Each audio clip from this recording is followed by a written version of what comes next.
Hi friends, welcome back to my YouTube channel Adya Vlogs in Kannada. So ಮುದ್ದಾಗಿ ಮಾತಾಡುವಾಗ ನಿನ್ನ ಚಂದ ಎಂದು ಚಂದ. ಇವತ್ತು ನಾವು ಟೆಂಪಲ್ಗೆ ಹೋಗ್ತಾ ಇದೀವಿ. ಕಾರಣ ಏನಪ್ಪಾ ಅಂತ ಅಂದ್ರೆ ನಾಳೆ ನಂದು ಬರ್ತ್ಡೇ ಇದೆ. ಸೊ ಅಮ್ಮನಿಗೂ ಸ್ಕೂಲ್ ರಜೆ ಇರಲ್ಲ, ನಮ್ಮ ಅಕ್ಕನವ್ರಿಗೂ ಕೂಡ ರಜೆ ಇರಲ್ಲ ಕೆಲಸಕ್ಕೆ. ಸೊ ಹಾಗಾಗಿ ಇವತ್ತು ಸಂಡೇ ಅಲ್ವಾ, ಎಲ್ಲರೂ ಕೂಡ ಖುಷಿಯಿಂದ ಚಿಕ್ಕಣ್ಣ ಸ್ವಾಮಿ ಟೆಂಪಲ್ಗೆ ಹೋಗಿ ಪೂಜೆ ಮಾಡಿಸ್ಕೊಂಬರೋಣ ಅಂತ ಹೇಳ್ಬಿಟ್ಟು ಹೋಗ್ತಾ ಇದೀವಿ. ಸೊ ಇವತ್ತಿನ ವ್ಲಾಗ್ ದೇವಸ್ಥಾನಕ್ಕೆ ಹೋಗಿರೋದಾಗಿ ಎಲ್ಲರೂ ಕೂಡ ರೆಡಿ ಆಗಿದ್ದೀವಿ. ಮನೆಯಿಂದ ದೇವಸ್ಥಾನಕ್ಕೆ ಹೋಗಬೇಕು. ಆದರೂ ಕೂಡ ನಮ್ಮ ಅಮ್ಮಂದು ನಮ್ಮ ಅಕ್ಕಂದು ಕೆಲಸ ಇನ್ನೂ ಮುಗ್ದಿಲ್ಲ. ಅಮ್ಮ ಪ್ಲಾಸ್ಕ್ಗೆ ನೀರು ಹಾಕೋ ಅಂತ ಹೇಳ್ಬಿಟ್ಟು ಅಕ್ಕನಿಗೆ ಹೇಳ್ತಿದ್ದಾರೆ. ಅಕ್ಕ ಪ್ಲಾಸ್ಕ್ನ ಹುಡುಕಿ ಸಾಕಾದ್ಲು. ಕೊನೆಗೆ ಪ್ಲಾಸ್ಕ್ ಸಿಕ್ತು. ಸೊ ನೀರು ತುಂಬ್ಕೊಂಡು ಬಂದ್ಲು. ಆ ಪ್ಲಾಸ್ಕ್ನ ಒಂದು ಕವರ್ಲ್ಲಿ ಹಾಕಿಟ್ಕೊ ಅಂತ ಅಮ್ಮ ಹೇಳಿದ್ರು. ಕವರ್ನ ಇಸ್ಕೊಂಡು ಪ್ಲಾಸ್ಕ್ನ ಅಕ್ಕ ರೆಡಿ ಮಾಡಿ ಕವರ್ನೆಲ್ಲ ಇದು ಮಾಡಿಕೊಂಡು ಅವಳು ಬ್ಯಾಗ್ಗೆ ಇಟ್ಕೊಳೋದಕ್ಕೆ ರೆಡಿ ಆಗ್ತಾ ಇದ್ದಾಳೆ. ಸೊ ಫೈನಲಿ ಅವಳು ವಾಟರ್ ಬಾಟ್ಲನ್ನು ಪ್ಲಾಸ್ಕ್ನ ತೊಗೊಂಡು ಇಟ್ಕೊಂಡ್ಳು ಬ್ಯಾಗಲ್ಲಿ. ಇನ್ನು ದೇವ್ರಿಗೆ ನಮಸ್ಕಾರ ಮಾಡ್ಕೊಬೇಕು ಅಂತ ಹೇಳ್ಬಿಟ್ಟು ಯೋಚನೆ ಮಾಡ್ತಾ ಇದ್ಲು. ಇದೆ ಇಲ್ಲೊಂದು ಸಮಸ್ಯೆ ಖಂಡಿತ ಇದೆ. ಇನ್ನು ನಮ್ಮಮ್ಮ ಬ್ಲೌಸ್ ಪೀಸು ಮ್ಯಾಚಿಂಗ್ ಸೆಂಟ್ರಲ್ಲಿ ಬ್ಲೌಸ್ ತೊಗೊಬೇಕು ಅಂತ ಹೇಳ್ಬಿಟ್ಟು ಬ್ಲೌಸ್ನ ಹುಡುಕ್ತು. ಕೊನೆಗೂ ಫೈನಲ್ ಆಗಿನೂ ಕೂಡ ಅದು ಸಿಗಲಿಲ್ಲ. ಇನ್ನು ವೇಲೇನೋ ಬಿದ್ದಿದ್ದು ತೆಗೆದು ಬೀರಲ್ಲಿ ಹಾಕಿ ಲಾಕ್ ಮಾಡಿಬಿಟ್ಟು ರೆಡಿ ಆಯಿತು ನಮ್ಮಮ್ಮ. ನಮ್ಮ ಅಕ್ಕ ಕಿವಿಗೆ ಗಾಳಿ ಹೋಗುತ್ತೆ ಬಸ್ಸಲ್ಲಿ ಹೋಗ್ಬೇಕಾದ್ರೆ ಅಂತ ಹೇಳ್ಬಿಟ್ಟು ಯಾವಾಗಲೂ ಕಿವಿಗೆ ಹತ್ತಿ ಇಟ್ಕೋತಾಳೆ ಅವಳು. ಹಾಗಾಗಿ ಕಿವಿಗೆ ಹತ್ತಿನ ಇಟ್ಕೊಂಡ್ಲು. ಹುಡುಕಿ ಹತ್ತಿ ಇಟ್ಕೊಂಡಾದ್ಮೇಲೆ ನಮ್ಮ ಅಮ್ಮನ ನೋಡ್ಬಿಟ್ಟು ನಗ್ತಾವಳೆ, ಏನಕ್ಕೆ ಅಂತ ಗೊತ್ತಿಲ್ಲ. ಸೊ ಇವಾಗ ದೇವ್ರಿಗೆ ಬೆಳಗ್ಗೆ ನಾನೇ ಪೂಜೆ ಮಾಡಿದ್ದೆ, ನಮಸ್ಕಾರ ಮಾಡಿಕೊಂಡು ಇನ್ನೇನು ಹೊರಡೋ ಟೈಮ್ ಆಯ್ತಲ್ವಾ. ಸೊ ಹಾಗಾಗಿ ಇನ್ನು ಫೋನ್ ನೋಡಿ ಫೋನ್ನೆಲ್ಲ ಚೆಕ್ ಮಾಡಿಕೊಂಡು ಬ್ಯಾಗಲ್ಲಿ ಹಾಕ್ಕೊಂಡು ಹೊರಟ್ಲು. ಅಮ್ಮ ಡೋರ್ ಲಾಕ್ ಮಾಡಬೇಕಂತೇಳಿ ಡೋರ್ ಲಾಕ್ ಮಾಡ್ತಿದ್ದಾರೆ. ನಾನು ಕೂಗಿ ಸಾಕಾಯಿತು. ಒಂದ್ಸರಿ ಒಳಗಡೆ ಹೋಗ್ಬಿಟ್ಟು ಬಂದೆ. ಚಿರಂತ ಗುಬ್ಬಿದು ಸೈಕಲ್ನ ಒಳಗಡೆ ನಿಲ್ಲಿಸ್ತಾ ಇದ್ದಾನೆ. ಇನ್ನು ನನ್ನ ಮಕ್ಕಳೆಲ್ಲ ರೆಡಿಯಾಗಿ ಆಚೆಗಡೆ ಆಟ ಆಡ್ತಾಯಿದ್ರು. ಸೊ ಫೈನಲ್ ಆಗಿ ನಾನು ಕೂಡ ಲಾಕ್ ಮಾಡಿಕೊಂಡು ಮನೆಯಿಂದ ಈಚೆಗೆ ಬಂದೆ. ನಮ್ಮ ಅಮ್ಮನ ಜೊತೆ ಒಂದು ಸ್ವಲ್ಪ ಸೆಲ್ಫಿ ತಗೊಂಡೆ ಹೇಳ್ತಾ ಇದ್ರು. ಫೈನಲಿ ಆದ್ಯಂದು ನಂದು ಒಂದು ವಿಡಿಯೋ ಕ್ಲಿಪ್ ತೊಗೊಂಡ್ವಿ. ಸೊ ಹೋಗ್ತಾ ಇದ್ದೀವಿ. ಹಾಯ್ ಹೇಳು ಚಿನಿಮಾ. ಇನ್ನು ರೆಡಿ ಆಗಿಬಿಟ್ಟು ಮನೆಯಿಂದ ಸ್ವಲ್ಪ ದೂರ ಬರಬೇಕು. ನಾವು ಎಲ್ಲಾದರೂ ಹೊರಗಡೆ ಹೋಗಬೇಕು ಅಂತಂದರೆ ಮೇನ್ ರೋಡ್ಗೆ ಒಂದು ಸ್ವಲ್ಪ ದೂರ ಆಗುತ್ತೆ. ಅಲ್ಲಿಂದ ನಾರ್ಸಂದ್ರಾಗೆ ನಾವು ಆಟೋ ಹೊತ್ಕೊಂಡು ಹೋಗಬೇಕಾಗಿತ್ತು. ಆಟೋದವ್ರಿಗೆ ಫೋನ್ ಮಾಡಿದ್ವಿ, ಅವ್ರು ಇನ್ನೂ ಬರ್ತಾಯಿದ್ರು. ಸೊ ನಾನು ಯಾವುದಕ್ಕೂ ಇರಲಿ ಅಂತ ಹೇಳ್ಬಿಟ್ಟು ಮಕ್ಕಳ ಜೊತೆ ಎಲ್ಲ ಕೂಡ ಒಂದು ವಿಡಿಯೋ ಮಾಡಿಕೊಂಡೆ ಆಟೋ ಬರೋವರೆಗೂ. ಹಿಂಗೆ ವಿಡಿಯೋ ಮಾಡ್ತಾಯಿದ್ದೆ. ಕಮ್ಮು ಬಂದು ಏನೋ ಅಂದೆ, ಸಿಟ್ಟು ಮಾಡಿಕೊಂಡು ಹೋಗ್ತಾ ಇದ್ದಾಳೆ ಮುನ್ಸ್ಕೊಂಡು. ಇನ್ನು ಅವಳನ್ನು ಕರ್ಕೊಂಬರೋದೇ ದೊಡ್ಡ ಮ್ಯಾಟ್ರ್ ನಮಗೆ. ಆದರೂ ಕೂಡ ಚಿರಂತ ಗುಬ್ಬಿ ಇಬ್ಬರು ಹೋಗಿ ಅವಳಿಗೆ ಕನ್ವಿನ್ಸ್ ಮಾಡ್ತಿದ್ದಾರೆ. ಆದರೂ ಅವಳು ನಾನು ಬರಲ್ಲ, ವಾಪಸ್ ಮನೆಗೆ ಹೋಗ್ತೀನಿ ಅಂತ ಹೇಳಿ ಹಠ ಮಾಡಿಕೊಂಡು ಅಳ್ತಾ ಇದ್ದಾಳೆ. ಆದ್ರೂ ಗುಬ್ಬಿ ಸಮಾಧಾನ ಮಾಡಿ ಕರ್ಕೊಂಬರೋ ಪ್ರಯತ್ನದಲ್ಲಿ ಇದ್ದಾಳೆ. ಫೈನಲ್ಲೇ ಅವಳನ್ನ ಕರ್ಕೊಂಬರೋಕ್ಕೆ ಯಾರ ಕೈಲೂ ಆಗಲಿಲ್ಲ. ಗುಬ್ಬಿನೇ ಕರ್ಕೊಂಬಂದ್ಲು ಏನೋ ಸಮಾಧಾನ ಮಾಡಿ. ಅವಳಿಗೆ ಅಕ್ಕ ತಂಗಿರು ತುಂಬ ಅಂಡರ್ಸ್ಟ್ಯಾಂಡಿಂಗ್ಗಳಿದ್ದಾರೆ. ಸೊ ಗುಬ್ಬಿ ಕರೆದ್ರೆ ಕಮ್ಮು ಎಷ್ಟೇ ಕೋಪ ಇದ್ರೂ ಕಂಟ್ರೋಲ್ ಮಾಡಿಕೊಂಡು ಬರ್ತಾಳೆ. ಸೊ ಫೈನಲಿ ಅಕ್ಕ ಹೋಗಿ ತಂಗಿಗೆ ಏನೋ ಹೇಳಿ ಕಾಂಪ್ರಮೈಸ್ ಮಾಡಿಕೊಂಡ್ಲು.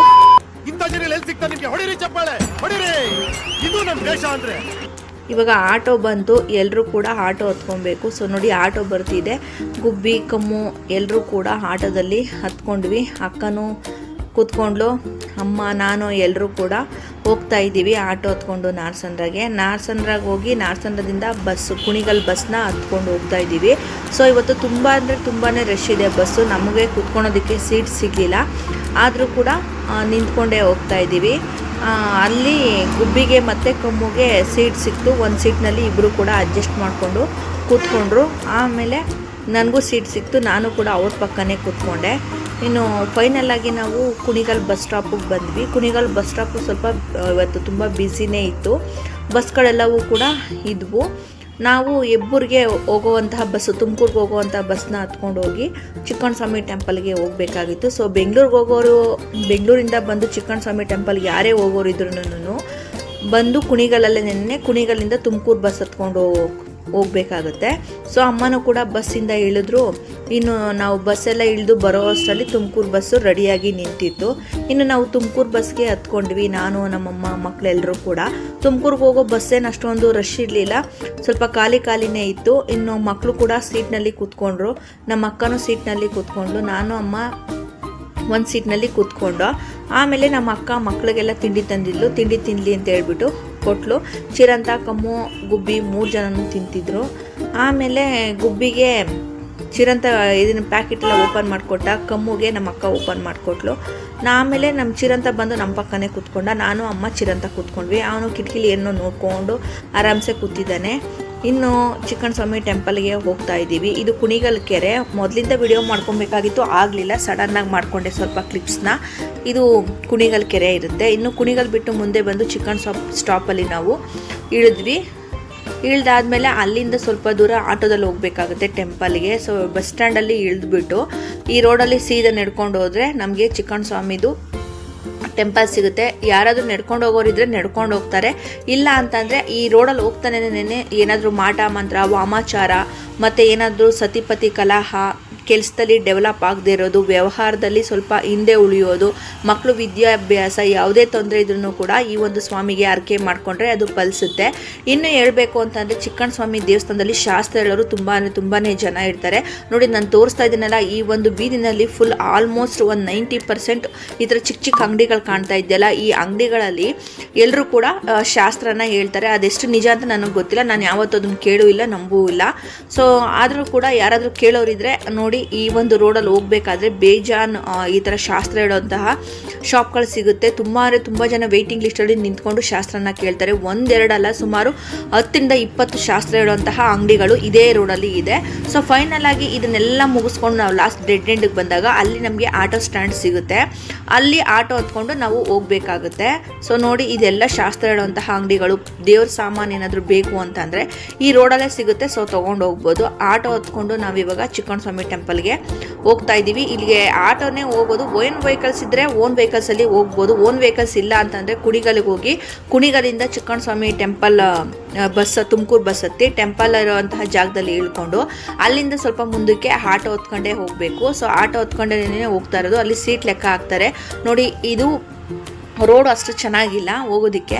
ಸೊ ಆದರೂ ಪರವಾಗಿಲ್ಲ, ರೋಡು ಹಂಗೋ ಹಿಂಗೋ ಹಂಪು ಡಂಪು ಎಲ್ಲನೂ ಸರಿ ಮಾಡಿಕೊಂಡು ಹೋದ್ವಿ ಆಟೋದಲ್ಲೇ. ನಿನ್ನೆ ತುಂಬ ಜನ ಬಂದು, ಭಾನುವಾರ ಅಲ್ವಾ, ತುಂಬ ಅಂದರೆ ತುಂಬಾ ರಶ್ ಇತ್ತು. ಸಲದಕ್ಕೆ ಅಮಾವಾಸ್ಯೆ ಇರೋದ್ರಿಂದ ಈ ಟೆಂಪಲ್ಗೆ ತುಂಬ ಜನ ಬರ್ತಾರೆ ಚಿಕ್ಕಣ್ಣ ಸ್ವಾಮಿ ದೇವಸ್ಥಾನಕ್ಕೆ. ಬಂದು ಎಲ್ಲರೂ ಕೂಡ ಹೋಗ್ತಾಯಿದ್ರು. ನಾವು ಹೋಗೋಷ್ಟು ಅಲ್ಲೇ ಆಲ್ಮೋಸ್ಟ್ 1 ಗಂಟೆ 1:15 ಆ ಟೈಮಿಂಗ್ಸ್ ಆಗಿತ್ತು. ರಶ್ ಆಗೇ ಇತ್ತು, ಆದರೂ ಪರವಾಗಿಲ್ಲ ಅಂತ ಹೇಳ್ಬಿಟ್ಟು ನಾವು ಹೋದ್ವಿ. ನೋಡಿ, ಇದು ಚಿಕ್ಕಣ್ಣ ಸ್ವಾಮಿ ದೇವಸ್ಥಾನದ ರಸ್ತೆ ಆಗಿರುತ್ತೆ. ಸೊ ಫೈನಲ್ ಆಗಿ ನಾವು ಟೆಂಪಲ್ ಹತ್ರ ಬಂದ್ವಿ. ಇದು ಚಿಕ್ಕಣ್ಣ ಸ್ವಾಮಿ ದೇವಸ್ಥಾನದಲ್ಲಿ ಪೂಜೆ ಮಾಡುವಂತಹ ಅರ್ಚಕರ ಮನೆ ಇರಲಿ ಅಂತ ಹೇಳ್ಬಿಟ್ಟು ಅವ್ರದ್ದು ಒಂದು ವಿಡಿಯೋ ಕ್ಲಿಪ್ನ ನಾನು ಮಾಡಿಕೊಂಡೆ. ಸೊ ಫೈನಲ್ ಆಗಿ ನಾವು ಟೆಂಪಲ್ ಹತ್ತತ್ರ ಬಂದುಬಿಟ್ವಿ. ಇನ್ನು ಅಲ್ಲಿಗೆ ಬಂದಾದಮೇಲೆ ಅಲ್ಲಿಂದ ಆಟೋ ಇಳ್ಕೊಂಡು ದೇವಸ್ಥಾನದೊಳಗಡೆ ಕಾಲು ತೊಳ್ಕೊಂಡು ಹೋಗಬೇಕು. ಆಟೋನು ಸಹ ಅಲ್ಲೇ ಸ್ಟಾಪ್ ಮಾಡ್ತು. ಎಲ್ಲರೂ ಕೂಡ ಇಳ್ಕೊಂಡ್ವಿ. ಒಬ್ಬರಿಗೆ 20 ರೂಪಾಯಿ ಇಲ್ಲಾಂದರೆ 25 ರೂಪಾಯಿ ಚಾರ್ಜ್ ಮಾಡ್ತಾರೆ. ಅಮೌಂಟ್ನ ಪೇ ಮಾಡಿಬಿಟ್ಟು ಅಲ್ಲಿಂದ ಆಟೋ ಸ್ಟ್ಯಾಂಡಿಂದ ಸ್ವಲ್ಪ ಮುಂದೆ ಹೋಗ್ಬಿಟ್ಟು ಅಲ್ಲಿ ಹೂ ಹಣ್ಣು ಕಾಯಿ ತೊಗೊಳೋರಿದ್ರೆ ತೊಗೊಬೋದು.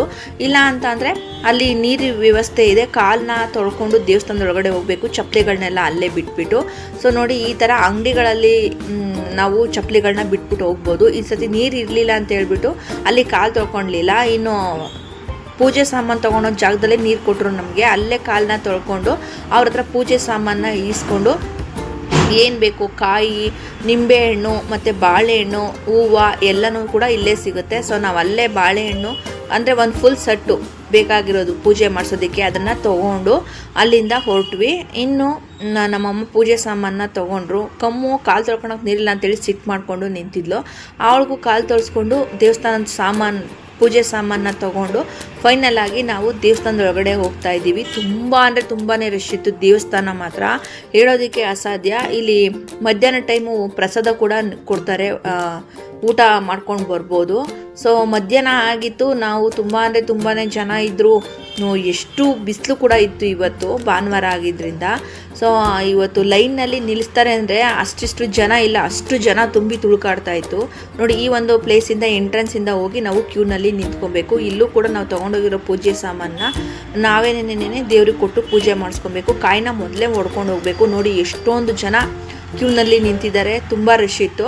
ಸೊ ಅಕ್ಕ ಏನು ಮಾಡಿದ್ಲು, ಕಾಯಿನ ಹೊಡ್ಕೊಳೋದಕ್ಕೆ ಅಂತ ಹೇಳ್ಬಿಟ್ಟು ಅಲ್ಲೇ ನಿನ್ನೆ ಕಾಯಿ ಹೊಡ್ಕೊಳೋ ಒಂದು ಪ್ಲೇಸ್ ಇದೆ, ಅಲ್ಲಿ ಹೋಗಿ ಕಾಯಿನ ಹೊಡ್ಕೊಂಡು ಕವರಲ್ಲಿ ಹಾಕ್ಕೊಂಡು ಆ ಒಂದು ಪೂಜೆ ಸಾಮಾನ ದೇವ್ರ ಹತ್ರ ತೊಗೊಂಡು ಹೋಗಬೇಕು. ಇನ್ನು ಕಾಯಿನ ಹೊಡ್ಕೊಂಡು ನಾವು ಕೂಡ, ಮಕ್ಕಳು, ನಮ್ಮಮ್ಮ, ನಾನು ಎಲ್ಲರೂ ಕೂಡ ಕ್ಯೂನಲ್ಲಿ ನಿಂತ್ಕೊಂಡ್ವಿ. ಎಷ್ಟು ರಶ್ ಇತ್ತು ಅಂತ ಅಂದರೆ ಹೇಳೋಕ್ಕೆ ಅಸಾಧ್ಯ, ಅಷ್ಟು ಜನ ರಶ್ ಇದೆ ನೋಡಿ. ನಾನು ತೋರಿಸ್ತಾ ಇರೋದೆಲ್ಲನೂ ಕೂಡ ನಿಂತಿರೋದನ್ನೇ ಕ್ಯೂನಲ್ಲಿ ಇಷ್ಟು ಜನ ಇದ್ದರು ಇವತ್ತು ಚಿಕ್ಕಣ್ಣ ಸ್ವಾಮಿ ದೇವಸ್ಥಾನದಲ್ಲಿ. ಎಲ್ಲೆಲ್ಲಿಂದನೋ ಬರ್ತಾರೆ. ಅಂದರೆ ಈ ದೇವ್ರನ್ನ ನಮ್ದವ್ರಿಗೆ ಯಾರಿಗೂ ಕೂಡ ಕೆಟ್ಟದಾಗಿಲ್ಲ. ಗಾಳಿ ಸೋಕಾಗಿರ್ಬೋದು, ಮತ್ತು ಮಾಟ ಮಂತ್ರ ಮಾಡಿರೋದಾಗಿರ್ಬೋದು, ಏನೇ ಆಗಿರ್ಬೋದು, ಒಬ್ಬ ಮನುಷ್ಯನ ವೈಯಕ್ತಿಕ ವಿಚಾರ ಎಷ್ಟಿರುತ್ತೋ ಅಷ್ಟಕ್ಕೂ ಪರಿಹಾರ ಈ ಒಂದು ಟೆಂಪಲಲ್ಲಿ ಸಿಗುತ್ತೆ. ಸೊ ಆದ್ದರಿಂದ ಕೆಲವರು ಪೂಜೆನ ಮಾಡಿಸೋದಕ್ಕೆ ಬಂದಿರ್ತಾರೆ. ಇನ್ನು ದೇವರಿಗೆ ಕಾಣಿಕೆನ ಕಟ್ಟಿ ಅಲ್ಲಿ ಅವರು ಇದು ಏನಿರುತ್ತೆ ಮನಸ್ಸಲ್ಲಿರುವಂತಹ ಇದನ್ನು ಹರಕೆನ ಹೇಳ್ಕೊಂಡು ಹೋಗೋದಕ್ಕೆ ಬಂದಿರ್ತಾರೆ. ಸೊ ನಾವು ಕೂಡ ಈ ನಮ್ಮದೇನು ಹರಕೆ ಇರಲಿಲ್ಲ, ಸುಮ್ಮನೆ ಪೂಜೆ ಮಾಡಿಸ್ಕೊಂಬರೋಣ ಅಂತ ಹೇಳ್ಬಿಟ್ಟು ಹೋಗಿದ್ವಿ. ಸೊ ಹಾಗಾಗಿ ನಾವು ಲೈನ್ನಲ್ಲಿ ನಿನ್ನೆ ಇಷ್ಟು ರಶ್ ಇದ್ದರೂ ಕೂಡ ನಿಂತ್ಕೊಂಡು ಪೂಜೆ ಮಾಡಿಸ್ಕೊಂಡು ಆ ಒಂದು ದಿನದಲ್ಲಿ ನಾವು ಮನೆಗೆ ವಾಪಸ್ಸಾಗಿದ್ದೀವಿ. ಸೊ ನೋಡಿ ಎಷ್ಟು ಜನ ಇದ್ದಾರೆ ಅಂತಂದರೆ ಹೇಳೋಕ್ಕೆ ಅಸಾಧ್ಯ, ಅಷ್ಟು ಜನ ಇದ್ದಾರೆ. ಇದು ಯಾವಾಗಲೂ ಇಷ್ಟು ರಶ್ ಇರಲ್ಲ. ಡೈರೆಕ್ಟಾಗಿ ಹೋಗಿ ನಾವು ಪೂಜೆ ಮಾಡಿಸ್ಕೊಂಬರ್ಬೋದು. ಕೆಲವೊಂದು ದಿನಗಳಲ್ಲಿ ಮಾತ್ರ. ಇಲ್ಲಿ ಕಾಣ್ತಾ ಇದೆಯಲ್ಲ, ಇದೇ ದೇವಸ್ಥಾನ. ಸೊ ಈ ಒಂದು ದೇವಸ್ಥಾನದಲ್ಲಿರುವಂತಹ ದೇವರಿಗೆ ಯಾವುದೇ ರೀತಿಯಾದಂತಹ ಮನೆ ಇಲ್ಲ. ಒಂದು ಬಾಳೆ ಇದರಿಂದ ನಿರ್ಮಿಸಿರೋಂತಹ ಒಂದು ಚಿಕ್ಕ ಗುಡಿಸ್ಲು ಥರ ಇರುವಂತಹ ಒಂದು ಟೆಂಪಲ್ ಇದು. ಆದರೆ ಸುತ್ತಮುತ್ತ ಎಲ್ಲನೂ ಕೂಡ ಭಕ್ತಾದಿಗಳು ಬರ್ತಾರೆ ಅಂತ ಹೇಳ್ಬಿಟ್ಟು ಸೀಟ್ನೆಲ್ಲ ಹಾಕಿ ಒಂದು ರೀತಿ ಇದು ಮಾಡಿದ್ದಾರೆ, ಮನೆ ಥರ ಮಾಡಿದ್ದಾರೆ. ನೋಡಿ, ನಾನು ತೋರಿಸ್ತಾ ಇದ್ದೀನಲ್ಲ, ಇದೇ ಚಿಕ್ಕಣ್ಣ ಸ್ವಾಮಿ ದೇವರು. ಇಷ್ಟು ರಶಲ್ಲೂ ಕೂಡ ದೇವ್ರದ್ದು ಒಂದೇ ಒಂದು ಸ್ವಲ್ಪ ವಿಡಿಯೋನ ಮಾಡ್ಕೊಂಡಿದ್ದೀನಿ. ಸೊ ಈ ರೀತಿ ದರ್ಶನ ಮಾಡಿಕೊಂಡು ದೇವಸ್ಥಾನದ ಹಿಂದೆ ಬಂದು ಏನಾದ್ರೂ ಹರಕೆ ಇದ್ದರೆ ಅದನ್ನು ಈ ರೀತಿ ಕಾಯಿನ್ ಅಂಟಾಕಿ ಅರ್ಶಿನ ಕುಂಕುಮ ಇಟ್ಟು ಇಲ್ಲಾಂದರೆ ದುಡ್ಡನ್ನ ಇಟ್ಟು ಹರಕೆ ಮಾಡಿಕೊಂಡು ಬರಬೇಕು, ಅದು ಈಡೇರುತ್ತೆ. ಸೊ ಫೈನಲ್ ಆಗಿ ನಾವು ದರ್ಶನನ ಮುಗಿಸ್ಕೊಂಡು ಒಂದು ರೌಂಡ್ನ ಹಾಕ್ಕೊಂಡು ಬಂದ್ವಿ. ಅಲ್ಲಿ ಒಂದು 10 ನಿಮಿಷ ಇಲ್ಲಾಂದರೆ 20 ನಿಮಿಷ ಒಂದು 5 ನಿಮಿಷ ಕೂತ್ಕೊಂಡು ಬರಬೇಕಾಗುತ್ತೆ. ಸೊ ಒಂದು 5 ನಿಮಿಷ ನಾವು ಕೂತ್ಕೊಂಡ್ವಿ. ಆ ಮಕ್ಕಳೆಲ್ಲ ಅಲ್ಲೇ ಆಟ ಆಡ್ತಾಯಿದ್ರು. ರಶ್ ಮಾತ್ರ ಅಷ್ಟೇ ಜಾಸ್ತಿ ಇತ್ತು. ಪೂಜೆ ಎಲ್ಲ ಮಾಡಿದವರು ದೇವ್ರ ಮುಂದೆ ಬಂದುಬಿಟ್ಟು ಕಡ್ಡಿನ ಬೆಳಗ್ತಾರೆ. ಬೆಲ್ದಾರ್ತಿ ಮಾಡೋದಿದ್ರೆ ಬೆಲ್ದಾರ್ತಿನೂ ಕೂಡ ಮಾಡ್ಬೋದು ಈ ಒಂದು ದೇವಸ್ಥಾನಕ್ಕೆ, ಶ್ರೀಕೃಷ್ಣನ ದೇವಸ್ಥಾನಕ್ಕೆ. ಚಿಕ್ಕಣ್ಣ ಸ್ವಾಮಿ ಅಂತ ಅಂದರೆ ಅದು ಶ್ರೀಕೃಷ್ಣ ಪರಮಾತ್ಮ ಇರುವಂತಹ ಒಂದು ದೇವಸ್ಥಾನ.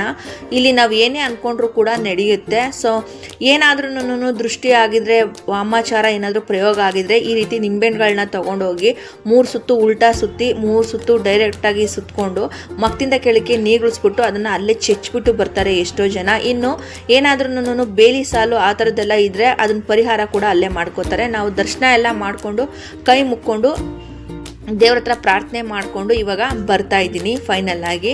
ಸೊ ನೋಡಿ, ಈ ರೀತಿ ನಾವು ದೇವಸ್ಥಾನಕ್ಕೆ ಹೋಗಿ ತುಂಬ ಎಂಜಾಯ್ಮೆಂಟಲ್ಲಿ ಇವತ್ತಿನ ದಿನನ ಕಳೆದಿದ್ದೀವಿ. ನಾನು, ಅಕ್ಕ, ಅಮ್ಮ ಮತ್ತು ನನ್ನ ಮಕ್ಕಳೆಲ್ಲರೂ ಕೂಡ.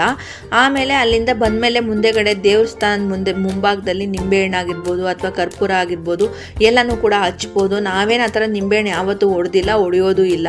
ಮತ್ತು ಅಲ್ಲಿ ದೇವ್ರಿಗೆ ಪೂಜೆ ಸಾಮಾನು ತೊಗೊಂಡೋಗಿರ್ತೀವಲ್ವ, ಅದೇನಾದರೂ ಇದ್ದರೆ ಇಲ್ಲಿ ಬಂದು ಕಡ್ಡಿ ಕರ್ಪೂರ ಎರಡನ್ನೂ ಕೂಡ ಹಚ್ಬೋದು. ಅಕ್ಕ ಕಡ್ಡಿ ಹಚ್ತಾ ಇದ್ದಾಳೆ ಹೋಗಿ. ಇನ್ನು ಮಕ್ಕಳು ಕೂಡ ಅಲ್ಲೇ ನಿಂತ್ಕೊಂಡು ಅವಳು ಹಚ್ಚೋದನ್ನು ನೋಡ್ತಾ ಇದ್ದಾರೆ. ಇನ್ನು ಅವಳು ಪೂಜೆ ಎಲ್ಲ ಮಾಡಿಕೊಂಡು ಅಲ್ಲಿಂದ ಬಂದಳು ನಮ್ಮ ಅಕ್ಕ. ಇನ್ನು ನಾನು, ಅಮ್ಮ 3 ಜನನೂ ಕೂಡ ಅಲ್ಲಿಂದ ಸ್ವಲ್ಪ ಮುಂದೆ ಬಂದುಬಿಟ್ಟು ನೋಡ್ತಾ ಇದ್ದೀವಿ. ದೇವಸ್ಥಾನದ ಹತ್ರ ನೋಡಿ ಎಷ್ಟು ನಿಂಬೆಹಣ್ಣಿನ ರಾಶಿನೇ ಬಿದ್ದಿದೆ.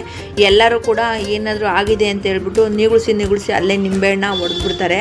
ಇನ್ನು ದೇವಸ್ಥಾನಕ್ಕೆ ಕಡ್ಡಿ ಕರ್ಪೂರನೂ ಕೂಡ ಅಲ್ಲೇ ಹಚ್ತಾರೆ ಬಂದು. ಇನ್ನು ಅಲ್ಲೇ ಇರೋಂತಹ ಅಂಗಡಿಗಳಲ್ಲಿ ನಿಮ್ಗೇನಾದರೂ ದೇವಸ್ಥಾನದ ಪ್ರಸಾದ ಅಂತ ಪುರಿ, ಖಾರ, ಕಡಲೆ ಬೀಜ ಏನಾದರೂ ಬೇಕು ಅಂತಂದರೆ ತೊಗೋಬೋದು. ಅಲ್ಲೇ ಮುಂದೆನೇ ದೇವಸ್ಥಾನದ ಮುಂದೆನೇ ಇಟ್ಟಿರ್ತಾರೆ. ಇನ್ನು ನಮ್ಮಮ್ಮ ನಮ್ಮ ಅಕ್ಕ ಇಬ್ಬರು ಕೂಡ ಪುರಿನ ತೊಗೊಂಡ್ರು. ಮತ್ತು ಅಲ್ಲೊಬ್ಬರು ಫ್ರೆಂಡ್ ಇದ್ದಾರೆ, ಅವ್ರನ್ನ ಮಾತಾಡ್ಸೋದಕ್ಕೆ ಅಂತ ನಮ್ಮಮ್ಮ ಹೋಯಿತು. ಸೊ ಫೈನಲ್ ಆಗಿ ನಾವು ಕೂಡ ಚಿಕ್ಕಣ್ಣ ಸ್ವಾಮಿ ದೇವಸ್ಥಾನಕ್ಕೆ ಹೋಗಿ ದೇವಸ್ಥಾನದ ದರ್ಶನ ಎಲ್ಲ ತುಂಬ ಚೆನ್ನಾಗಿ ಮಾಡ್ಕೊಂಡ್ವಿ. ರಶ್ ಇದ್ರೂ ಕೂಡ ಮನಸ್ಸಿಗೆ ಏನೋ ಒಂದು ರೀತಿ ನೆಮ್ಮದಿ ಸಿಗುತ್ತೆ ಟೆಂಪಲ್ಗೆ ಹೋದಾಗ. ವಾರಕ್ಕೆ ಒಂದು ದಿವಸನಾದ್ರೂ ಮಕ್ಕಳ ಜೊತೆ ಹೋಗಿ ದೇವ್ರ ದರ್ಶನ ಮಾಡ್ಕೊಂಬರ್ಬೇಕು. ಸೊ ಫೈನಲ್ ಆಗಿ ನಾವು ಅಲ್ಲಿಂದ ಹೊರಗಡೆ ಬಂದ್ವಿ. ಮಕ್ಕಳೆಲ್ಲನೂ ಕೂಡ ಅಲ್ಲಿ ಚಿರ್ಮುರಿ ತುಂಬ ಚೆನ್ನಾಗಿ ಮಾಡ್ತಾರೆ. ಚಿರ್ಮುರಿ ತಿನ್ನಬೇಕು ಅಂತ ಹೇಳಿ ಹಠ ಮಾಡ್ತಾಯಿದ್ರು. ಅಕ್ಕ ಕರ್ಕೊಂಡೋಗಿ ಅಕ್ಕ ಮತ್ತು ಅಮ್ಮ ಚಿರ್ಮುರಿನ ಕೊಡಿಸಿದ್ರು. ಚಿರ್ಮುರಿನ ತಿನ್ಕೊಂಡು ಅಲ್ಲೇ ಇನ್ನೊಂದ್ಸತಿ ದೇವಸ್ಥಾನದ ವಿಡಿಯೋ ಕ್ಲಿಪ್ಸ್ನ ಮಾಡಿಕೊಂಡು ಅಲ್ಲಿಂದ ಎಕ್ಸಿಟ್ ಆದ್ವಿ. ನೋಡಿ, ಆಲ್ರೆಡಿ ನಾನು ಒಬ್ಬಳೇ ಅಲ್ಲಿರೋದು. ನಮ್ಮ ಮನೆ ಮಕ್ಕಳು, ನಮ್ಮ ಅಕ್ಕ, ನಮ್ಮ ಅಮ್ಮ ಎಲ್ಲ ಬಂದುಬಿಟ್ಟಿದ್ದಾರೆ. ಫೈನಲ್ ಆಗಿ ದೇವಸ್ಥಾನದ ವಿಡಿಯೋ ಇದಾಗಿರುತ್ತೆ. ಸೊ ನೋಡಿ, ಈ ರೀತಿ ಚಿಕ್ಕದಾಗಿ ಒಂದು ವಿಡಿಯೋ ಮಾಡಿಕೊಂಡೆ ನಾನು ಅಲ್ಲೇ ನಿಂತ್ಕೊಂಡು. ಇನ್ನು ಅಲ್ಲಿಂದ ಆಟೋ ಹೊತ್ಕೊಂಡು ಬಂದು ಬಸ್ ಸ್ಟ್ಯಾಂಡಲ್ಲಿ ಕೂತ್ಕೊಂಡ್ವಿ. ಬಸ್ ಬಂದಿರಲಿಲ್ಲ ಕುಣಿಗಲ್ ಕಡೆಗೆ. ಬಸ್ ಸ್ಟ್ಯಾಂಡಲ್ಲಿ ವೆಯ್ಟ್ ಮಾಡ್ತಾ ಇದ್ದೀವಿ. ಸೊ ಫೈನಲ್ ಆಗಿ ಒಂದು ಬಸ್ಸು ಕೂಡ ಬಂತು, ಕುಣಿಗಲ್ ಬಸ್ಸು. ಆ ಬಸ್ಗೆ ಹತ್ಕೊಂಡ್ಬಂದ್ವಿ. ತುಂಬಾ ರಶ್ ಇತ್ತು. ನಾನು ಒಬ್ಳಿಗೆ ಸೀಟ್ ಸಿಕ್ಕಿರಲಿಲ್ಲ. ಅಮ್ಮನಿಗೆ, ಅಕ್ಕನಿಗೆ ಮತ್ತು ಚಿರಂತಂಗೆ ಸೀಟ್ ಸಿಕ್ಕಿತ್ತು. ನನಗೆ ಸಿಕ್ಕಿದ ಸೀಟಲ್ಲಿ ನಾನು ಕಮ್ಮುನ ಮತ್ತು ನನ್ನ ಮಗಳು ಗುಬ್ಬಿನ ಕೂರಿಸಿದ್ದೆ. ತುಂಬ ರಶ್ ಇದ್ದರಿಂದ. ಸೊ ನೋಡಿ, ಇವರೆಲ್ಲರೂ ಕೂಡ ನಿಂತಿದ್ದಾರೆ. ಬಸ್ಸು ತುಂಬ ರಶ್ ಇತ್ತು, ಆದರೆ ಪರವಾಗಿಲ್ಲ, ಅಡ್ಜಸ್ಟ್ ಮಾಡಿಕೊಂಡು ಟೈಮ್ ಆಗಿದೆ ಅಂತ ಹೇಳ್ಬಿಟ್ಟು ಬಂದ್ವಿ. ನಮ್ಮ ಕಮ್ಮುನು ಮತ್ತು ಗುಬ್ಬಿ ಇಬ್ಬರು ಒಂದೇ ಸೀಟ್ನಲ್ಲಿ ಕೂತಿದ್ರು ಅಡ್ಜಸ್ಟ್ ಮಾಡಿಕೊಂಡು. ನಾನು ನಿಂತಿದ್ದೆ. ಕಮ್ಮಗೆ ನಿದ್ದೆ ಬರ್ತಾಯಿತ್ತು, ಆದರೂ ಕೂಡ ಕಂಟ್ರೋಲ್ ಮಾಡ್ಕೊಂಡು ಕೂತಿದ್ಲು. ಗುಬ್ಬಿ ಕೂರಿಸ್ಕೊಂಡಿದ್ಲು ಕಮ್ಮುನ. ಇನ್ನು ಗುಬ್ಬಿ ಮತ್ತು ಕಮ್ಮು ಇಬ್ಬರು ಕೂಡ ನಿದ್ದೆ ಹೊರಟೋದ್ರು ಕೂತಿರೋ ಜಾಗದಲ್ಲೇನೆ. ಗುಬ್ಬಿ ತಬ್ಕೊಂಡು ಅವಳ ತಂಗಿನ ಮಲಗಿಸ್ಕೊಂಡಿದ್ಲು. ಅವಳ ಹತ್ತಾಗ ಸಮಾಧಾನ ಮಾಡೋದು ಅವಳನ್ನೇನೆ. ಎಲ್ಲಾದರೂ ಹೋದಾಗ ಅವಳ ಜೊತೆ ತುಂಬ ಚೆನ್ನಾಗಿ ಮಿಂಗಲಾಗಿ ಅವಳನ್ನ ನೋಡ್ಕೊಳೋದು ಕೂಡ ನಮ್ಮ ಗುಬ್ಬಿನೇನೆ. ಸೊ ನೋಡಿ ಎಷ್ಟು ಚೆನ್ನಾಗಿ ಮಲಗಿಸ್ಕೊಂಡಿದ್ದಾಳೆ. ನಾನು ಅದನ್ನು ವಿಡಿಯೋ ಮಾಡಿಕೊಂಡೆ ಬಸ್ಸಲ್ಲೇನೆ ಇಬ್ಬರು ಮಲಗಿದ್ದನ್ನು ನೋಡಿ.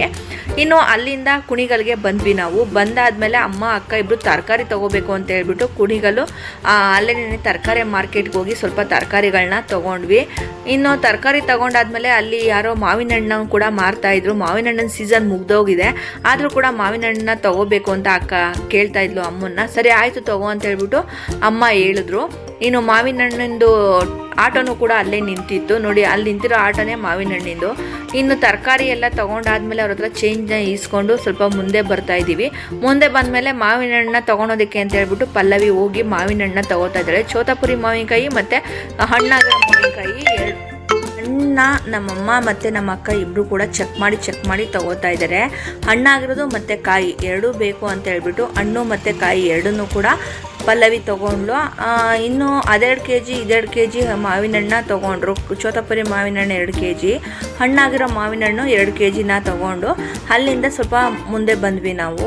ಅಂದರೆ ಮಾವಿನ ಹಣ್ಣು ಮತ್ತು ತರಕಾರಿ ಎಲ್ಲನೂ ಕೂಡ ತೊಗೊಂಡು ಮನೆಗೆ ಹೋಗೋದಕ್ಕೆ ಅಂತ ಹೇಳಿಬಿಟ್ಟು ಸ್ವಲ್ಪ ಮುಂದೆ ಬಂದ್ವಿ. ಇನ್ನು ಅಲ್ಲೇ ಒಂದು ಬೇಕ್ರಿ ಇತ್ತು ಮತ್ತು ಈ ಕಡೆ ಅಲ್ಲೇ ದಿನಸಿ ಅಂಗಡಿನೂ ಕೂಡ ಇತ್ತು. ತುಪ್ಪ ಬೇಕಾಗಿತ್ತು. ಸೊ ಹಾಗಾಗಿ ಮಕ್ಳಿಗೆ ತುಪ್ಪ ತೊಗೊಳೋದಕ್ಕೆ ಅಂತ ಹೇಳ್ಬಿಟ್ಟು ಅಮ್ಮ ಮತ್ತು ನಾವು ಎಲ್ಲರೂ ಕೂಡ ಆ ಒಂದು ಶಾಪ್ಗೆ ಹೋಗಿ ತುಪ್ಪನ ತೊಗೊಂಡ್ವಿ. ಉಳ್ಬಿಟ್ಟು ತುಪ್ಪನ ತೊಗೋತಾ ಇದ್ದಾಳೆ ನಮ್ಮ ಅಕ್ಕ. ಎಲ್ಲೇ ಹೋದ್ರೂ ನನ್ನ ಮಕ್ಕಳು ಮಾತ್ರ ಮುಂದೆನೇ ಇಡ್ತಾರೆ. ಹೋಗ್ಬಿಟ್ಟು ತುಪ್ಪನ ಹುಡುಕಿ ತುಪ್ಪನ ತೊಗೊಂಡಾದ್ಮೇಲೆ ಕಮ್ಮು ಅಲ್ಲೇ ಇರೋಂತಹ ಬೇಕ್ರಿನಲ್ಲಿ ಐಸ್ನ ನೋಡ್ಬಿಟ್ಲು. ಅವಳಿಗೆ ಮೊದಲೇ ಐಸ್ ಕೊಡಿಸ್ಬೇಕಾಗಿತ್ತು, ಐಸ್ ಕೊಡಿಸಿರ್ಲಿಲ್ಲ ನಮ್ಮಮ್ಮ. ಅಲ್ಲಿ ಇಲ್ಲ ಅಂತ ಹೇಳ್ಬಿಟ್ಟು ಚಿಕ್ಕಣ್ಣ ಸ್ವಾಮಿ ದೇವಸ್ಥಾನದ ಹತ್ರ. ಇನ್ನು ನೋಡಿದ್ಮೇಲೆ ಬಿಡ್ತಾರ, ಎಲ್ಲರೂ ಹೋಗಿ ಅಲ್ಲಿ ಐಸ್ನ ತೊಗೊಂಬಂದರು. ಕಮ್ಮು ಮಾತ್ರ ಐಸ್ ತಿನ್ನೋದ್ರಲ್ಲಿ ಎಕ್ಸ್ಪರ್ಟ್ ನಂಬರ್ 1 ಅವಳು. ಆಮೇಲೆ ಅಕ್ಕ ಎಲ್ರಿಗೂ ಕೂಡ ಬಿಚ್ಕೊಟ್ರು. ಅಮ್ಮ ಲಾಸ್ಟ್ನೇದಾಗಿ ದುಡ್ಡು ಕೊಟ್ಬಿಟ್ಟು ಅಲ್ಲಿಂದ ಬಂದ್ವಿ. ಇನ್ನು ಕೇಕ್ ಬೇರೆ ತೊಗೊಬೇಕಾಗಿತ್ತು, ಹಾಗಾಗಿ ಅಮ್ಮ ಕೇಕ್ನ ಹುಡುಕ್ತಿದ್ದಾರೆ. ಅಲ್ಲೇ ಇರೋಂತಹ ಬೇಕ್ರಿ ಕಾವೇರಿ ಬೇಕ್ರಿನಲ್ಲಿ ಚೆನ್ನಾಗಿರುತ್ತೆ ಕೇಕು ಅಂತ ಹೇಳ್ಬಿಟ್ಟು ಕೇಕ್ನ ಹುಡುಕ್ತಾ ಇದ್ದಾರೆ. ಕೇಕ್ನ ತೊಗೊಂಡು ಸ್ವಲ್ಪ ಮುಂದೆ ಆಗೇನೇನೆ ಬಂದ್ವಿ. ನೈಟೇ ಕೇಕ್ನ ಕಟ್ ಮಾಡೋಣ ಅಂತ ಹೇಳ್ಬಿಟ್ಟು ಇನ್ನೆಲ್ಲರೂ ಕೂಡ ಅಲ್ಲಿಂದ ಬಂದ್ವಿ ಬಸ್ ಸ್ಟ್ಯಾಂಡ್ಗೆ ಹೋಗ್ತಾ ಇದ್ದೀವಿ ನೋಡಿ. ಇದೇ bus stand, Kudur bus stand. So ನಾವು ಮೊದಲೇ ತುಮಕೂರಿಂದ ಬಂದಿರೋ ಬಸ್ಸಲ್ಲಿ ಅಲ್ಲೇ ಇಳ್ಕೊಂಡ್ಬಿಟ್ಟಿದ್ವಿ. ಸ್ವಲ್ಪ ಮುಂದೆನೇ ಶಾಪಿಂಗ್ ಮಾಡ್ಕೊಂಬರ್ಬೇಕು ಅಂತ ಹೇಳಿ. ಇನ್ನು ಶಾಪಿಂಗ್ ಮುಗಿಸ್ಕೊಂಡು ತರಕಾರಿನ ತೊಗೊಂಡು ಮತ್ತು ಮಾವಿನ ಹಣ್ಣನ್ನ ತೊಗೊಂಡು ಅಲ್ಲಿಂದ ನೀಟಾಗಿ ಸುತ್ತಮುತ್ತ ನೋಡಿಕೊಂಡು ಫೈನಲ್ ಆಗಿ ನಾವು ಕುಣಿಗಲ್ ಬಸ್ ಸ್ಟ್ಯಾಂಡ್ಗೆ ಬಂದ್ವಿ. ಇಲ್ಲಿಂದ ನೆಲಮಂಗಲ ಬಸ್ನ ಹತ್ಕೊಂಡು ನಮ್ಮ ಸ್ಟಾಪಲ್ಲಿ ನಾವು ಇಳ್ಕೊಬೇಕಾಗಿತ್ತು. ಫುಲ್ ಬ್ಯಾಗ್ ಎಲ್ಲ ತುಂಬೋಗಿತ್ತು ನಮ್ಮ ಅಮ್ಮಂದು. ಪಾಪಚ್ಚಿ ಆದರೂ ಕೂಡ ಬ್ಯಾಗ್ನ ತೊಗೊಂಡು ಬಂತು ನಮ್ಮಮ್ಮ. ಇನ್ನು ಮಕ್ಕಳನ್ನ ಕರ್ಕೊಂಡು ನಾನು ಹೋಗ್ತಾ ಇದ್ದೀನಿ. ಅಕ್ಕನೂ ಕೂಡ ಅವ್ರ ಮಗಳು ಗುಬ್ಬಿಯವ್ರನ್ನ ಕರ್ಕೊಂಡು ಹೋಗ್ತಾ ಇದ್ದಾರೆ. ನನ್ನ ಮಗ ಮಾತ್ರ ನಮ್ಮ ಅಮ್ಮನ ಜೊತೆ ಮಾತಾಡ್ಕೊಂಡು ಹೋಗ್ತಾ ಇದ್ದಾನೆ. ಇನ್ನು ಬಂದ್ವಿ, ಬಸ್ ಬಂದಿರಲಿಲ್ಲ, ಬಸ್ ಸ್ಟಾಪಲ್ಲೇ ಕೂತ್ಕೊಂಡಿದ್ದೀವಿ. ಇನ್ನು ಈ ಮಕ್ಕಳು ಕೇಳಬೇಕಾ, ತೀಟೆ ಮಕ್ಕಳು ಕೂತ್ಕೊಳಕ್ಕೆ ಆಯ್ತಾ ಇಲ್ಲ ಅವಕ್ಕೆ. ಅಲ್ಲೇ ಇರೋಂತಹ ಯಾರೋ ಒಂದು ಹುಡುಗನ್ನ ನೋಡ್ಬಿಟ್ಟ ಚಿರಂತ, ನೋಡ್ಬಿಟ್ಟು ಅವನ್ನ ಫ್ರೆಂಡ್ ಮಾಡ್ಕೊಬೇಕು ಅಂತ ಹೇಳಿ ಹೋಗಿ ಫ್ರೆಂಡ್ ಮಾಡಿಕೊಂಡು ಈ ಗುಬ್ಬಿ ಕಮ್ಮು ಇಬ್ಬರನ್ನೂ ಕರ್ಕೊಂಡು ಆಟ ಆಡ್ತಾ ಇದ್ದಾನೆ ಬಸ್ ಸ್ಟ್ಯಾಂಡಲ್ಲಿ. ಸೊ ಈ ಮಕ್ಕಳಿಗೆ ಎಲ್ಲೋದ್ರೂ ಫ್ರೆಂಡ್ಸ್ ಮಾಡ್ಕೊಬೇಕು ಅನ್ನೋ ಒಂದು ಇಂಟೆನ್ಷನ್ ಇರುತ್ತೆ. ಯಾರನ್ನಾದ್ರೂ ಆಗಲಿ ಫ್ರೆಂಡ್ ಮಾಡಿಕೊಂಡು ಆಟ ಆಡ್ತಾನೆ ನಮ್ಮ ಚಿರಂತ ಮಾತ್ರ. ನೋಡಿ ಅಲ್ಲಿ ಎಷ್ಟು ಚೆನ್ನಾಗಿ ಆಟ ಆಡ್ತಾ ಇದ್ದಾನೆ ಅವನ ಜೊತೆ. ಇವನು ಪರಿಚಯನೇ ಇಲ್ಲ, ಆದರೂ ಕೂಡ ಪರಿಚಯ ಮಾಡ್ಕೊಂಡು ಆಟ ಆಡ್ತಾ ಇದ್ದಾನೆ. ಇನ್ನು ಗುಬ್ಬಿ ಮತ್ತು ನಮ್ಮ ಕಮ್ಮು ಒಂದು ಗ್ರೂಪು, ಅವರಿಬ್ಬರು ಯಾವಾಗಲೂ ಚೆನ್ನಾಗಿ ಅವರಿಬ್ಬರೇ ಸೇರಿಕೊಂಡು ಆಟ ಆಡ್ತಾ ಇರ್ತಾರೆ. ಇನ್ನು ಚಿರಂತಲ್ಲಿ ಯಾರನ್ನೋ ಒಬ್ಬರನ್ನ ಫ್ರೆಂಡ್ ಮಾಡಿಕೊಂಡು ಆಟ ಆಡ್ತಾ ಇದ್ದಾನೆ. ಅಮ್ಮ ಮತ್ತು ಅಕ್ಕ ಇಬ್ಬರು ಕೂಡ ಅಲ್ಲೇ ಕೂತಿದ್ದಾರೆ. ಇನ್ನು ಮಕ್ಕಳು ಆಟ ಆಡ್ತಾ ಇದ್ದಾರೆ ಅಂತ ನೋಡಿಬಿಟ್ಟು ನಾನು ಅದನ್ನು ಸಹ ವಿಡಿಯೋ ಮಾಡ್ಕೋತಾ ಇದ್ದೀನಿ. ನೋಡಿ ಎಷ್ಟು ಚೆನ್ನಾಗಿ ಆಟ ಆಡ್ತಾ ಇದ್ದಾರೆ. ಫೀಲ್ಡ್ ಥರ ಇದೆ ದೊಡ್ಡದಾಗಿ bus stand. So finally bus ಬಂತು, ನೆಲಮಂಗಲದ ಬಸ್ ಹತ್ತಿದ್ದೀವಿ. ಬಸ್ಸು ರಶ್ ಇತ್ತು ಅಂದರೆ ಅಷ್ಟಿಷ್ಟು ಇರಲಿಲ್ಲ, ಹೇಳಬೇಕು ಅಂತಂದರೆ ಅಷ್ಟು ರಶ್ ಇತ್ತು ಬಸ್ಸು. ಫೈನಲ್ಲಾಗಿ ಎಲ್ರಿಗೂ ಕೂಡ ಸೀಟ್ ಸಿಕ್ತು. ಸೀಟಲ್ಲಿ ಕೂತ್ಕೊಂಡು ಆರಾಮ್ಸೆ ಕುಣಿಗಲ್ಲಿಂದ ನಾವು ನಾರ್ಸಂದ್ರ ಸ್ಟಾಪಿಗೆ ಬಂದು ಬಸ್ನ ಇಳಿದ್ಬಿಟ್ಟು ಮನೆಗೆ ಹೋಗಬೇಕು ಅಂತಂದರೆ ಇವತ್ತು ಭಾನುವಾರ ತುಂಬ ಅಂದರೆ ತುಂಬಾ ರೋಡು ಕೂಡ ರಶ್ ಇರುತ್ತೆ ಈ NH48ನಲ್ಲಿ. ಶನಿವಾರ ಹೋಗೋದು ಸೈಡ್ ರಶ್ ಇದ್ದರೆ ಭಾನುವಾರ ಬರೋ ಸೈಡ್ ರಶ್ ತುಂಬ ಇರುತ್ತೆ. ಸೊ ಇವತ್ತು ಸ್ವಲ್ಪ ರಶ್ಶೇ ಇದೆ. ಹಾಗಾಗಿ ನಾವು ಆಟೋಗೆ ಇಲ್ಲೇ ನಾರ್ಸಂದಲ್ಲಿ ರಾಜಣ್ಣ ಅಂಕಲ್ಗೆ ಫೋನ್ ಮಾಡಿದ್ವಿ. ಅವ್ರ ಮನೆ ಹತ್ರ ಇದ್ದೀವಿ ಬನ್ನಿ ಅಂತ ಹೇಳಿದ್ರು. ಹಾಗಾಗಿ ಅಕ್ಕ, ಅಮ್ಮ, ನಾನು, ಮಕ್ಕಳೆಲ್ಲರೂ ಕೂಡ ಹೋಗಿ ಆಟೋದಲ್ಲಿ ಕುತ್ಕೋತಾ ಇದ್ದೀವಿ. ಆಟೋ ಹತ್ರ ಬಂದ್ವಿ. ಅಮ್ಮ ಚೆಕ್ ಮಾಡಿಬಿಟ್ಟು ಕುತ್ಕೋತಾ ಇತ್ತು ನಮ್ಮಮ್ಮ, ಇದೇ ಆಟೋ ಅಂತ ಹೇಳಿದ್ರು. ಇನ್ನು ಕೂತ್ಕೊಂಡ್ವಿ. ಆ ಅಂಕಲು ಕೂಡ ಬಂದರು. ಅಲ್ಲಿಂದ ಬಂದ್ವಿ. ನೋಡಿ, ನಾರ್ಸಂದ್ರದಲ್ಲಿ ಬರ್ತಾ ಇರೋವಂತಹ ವಿಡಿಯೋ ಇದು. ಎಷ್ಟು ರಶ್ ಇತ್ತು ಅಂತಂದರೆ ರೋಡು ಅಷ್ಟು ರಶ್ ಇತ್ತು. ಸೊ ನಾವು ಏನು ಹೇಳ್ತಾರೆ ಫುಟ್ಪಾತ್ ರೋಡಿಂದ ಈ ಕಡೆ ಹೈವೇ ರೋಡಿಗೆ ಕರ್ಕೊಂಬಂದು ಆ ಅಂಕಲ್ಲು. ಅಲ್ಲಿಂದ ಕ್ರಾಸ್ ಮಾಡಿಕೊಂಡು ನಾವು ಊರಿಗೆ ಹೋಗಬೇಕು. ಇದು ನಮ್ಮ ಊರಿಗೆ ಹೋಗುವಂತಹ ಒಂದು ಟರ್ನಿಂಗು ನಾರ್ಸಂದ್ರದಿಂದ. ಸೊ ನೋಡಿ, NH48 ಎಷ್ಟು ಬ್ಯುಸಿ ಅಂತ ಅಂದರೆ ಅಷ್ಟು ಬ್ಯುಸಿ ಇರುತ್ತೆ ಈ ರೋಡ್ ಯಾವಾಗಲೂ. ಶನಿವಾರ ಭಾನುವಾರ ಬಂದುಬಿಡ್ತು ಅಂದರೆ ನಾವು ಫೈನಲಾಗಿ ಆಟೋ ಹತ್ಕೊಂಡು ಮನೆ ಹತ್ರ ಬಂದ್ವಿ. ಇನ್ನು ಇಲ್ಲಿಂದ ಸ್ವಲ್ಪ ದೂರ ಹೋದರೆ ನಮ್ಮ ಮನೆ ಸಿಗುತ್ತೆ. ಸೊ ನಮ್ಮಮ್ಮ ಹೋಗ್ತಾ ಇದೆ, ಪಲ್ಲವಿನೂ ಹೋಗ್ತಿದ್ದಾಳೆ. ಮಕ್ಕಳು ಆಟ ಆಡ್ಕೊಂಡು ಹಾಗೆ ಓಡ್ಬಿಟ್ರು. ನನ್ನ ಮಗಳು ಮಾತ್ರ ನನ್ನ ಜೊತೆ ಇದ್ಲು. ಇನ್ನು ನಾವು ಕೂಡ ಮನೆ ಹತ್ತತ್ರ ಹೋಗ್ತಾ ಇದ್ದೀವಿ. ಇನ್ನು ನಮ್ಮ ರವಿ ಅವರು ಬೆಂಗಳೂರಿಗೆ ಹೋಗಿದ್ರು. ಸೊ ಅವ್ರು ಕೀ ಇಕ್ಕೋಗು ಅಂತ ಹೇಳಿಲ್ಲ. ಹಾಗಾಗಿ ನಾವು ಕೀ ಇಟ್ಟೋಗಿರಲಿಲ್ಲ. ಮನೆ ಹತ್ರ ಬಂದು ಅವರು ಕೂಡ ವೆಯ್ಟ್ ಮಾಡ್ತಾಯಿದ್ರು. ನಾನು, ಅಮ್ಮ, ಅಕ್ಕ 3 ಜನನೂ ಬಂದ್ವಿ. ಅಮ್ಮ ಕೀನ ಹುಡುಕೋತಾ ಇದ್ದಾರೆ. ಫೈನಲಿ ನಾವು ಮನೆ ಹತ್ರ ಬಂದ್ವಿ. ಇನ್ನು ನಮ್ಮ ರವಿ ಅವರು ಬಂದು ಅವ್ರ ಮಗನಿಗೆ ಅವನೇನೋ ಹೇಳಿದ್ದ ಚಿರಂತ ಅದನ್ನು ತೆಗೆದು ತೋರಿಸ್ತಾಯಿದ್ರು ಬ್ಯಾಗಿಂದ. ಇನ್ನು ಫುಲ್ ಮಕ್ಕಳು ಏನೇನು ಬೇಕೋ ಅದನ್ನೆಲ್ಲ ತಂದ್ರಿಂದ ಅವ್ರು ಖುಷಿ ಆಗಿಬಿಟ್ರು. ಇನ್ನು ರವಿ ಅವರು ಕೂಡ ನಮ್ಮ ಅಮ್ಮನ ಜೊತೆ ಮಾತಾಡ್ಕೊಂಡು ನಗ್ತಾಯಿದ್ರು. ನಾನು ವಿಡಿಯೋ ಮಾಡ್ತಿದ್ದಕ್ಕೆ ನಿಮ್ದು ಯಾವಾಗಲೂ ಇದೇ ಕೆಲಸನ ಅಂತ ಹೇಳ್ಬಿಟ್ಟು ಬೈದರು. ಇನ್ನು ಫೈನಲ್ ಆಗಿ ಮನೆ ಒಳಗಡೆ ಹೋಗಿ ಕೀನ ತೊಗೊಂಡು ಮನೆ ಕೀನ ಓಪನ್ ಮಾಡಿದ್ರು. ಸೊ ಇವತ್ತಿನ